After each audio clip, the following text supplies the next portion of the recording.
Kako se sindikat prizadeva, da bi pač pomagali delavcem do pravic?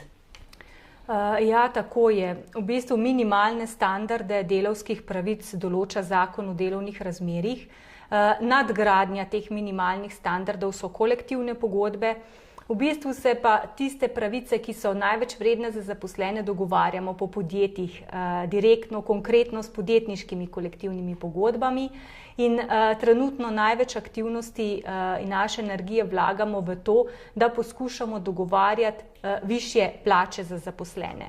Vemo, da je kriza mimo, da je gospodarstvo cveti, gospodarstvo je v vzponu in če so se v času krize gospodarstveniki hitro spomnili na zaposlene, da so participirali pri reševanju podjetij in jim zniževali plače, je prav, da se tudi danes, ko so zadeve drugačne, bolj pozitivne, v gospodarstvu spomnijo na zaposlene in da jim sedaj, ko je to mogoče, namenijo višje plače in dodatne bonitete v delovnem razmerju.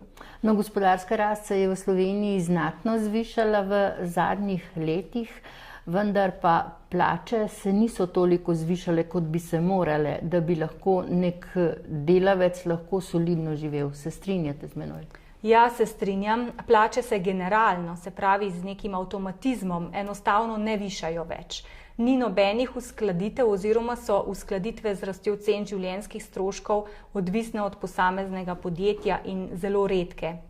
So pa delodajalci pripravljeni nagrajevati individualno, se pravi tiste delavce, ki največ prispevajo k temu, da podjetje posluje dobro. In tukaj v zvezi s tem ni takih problemov. Se pravi, delavci, ki se izkažejo, ki dobro delajo, imajo tudi možnost za dodatna izplačila pri plači ali za višjo osnovno plačo.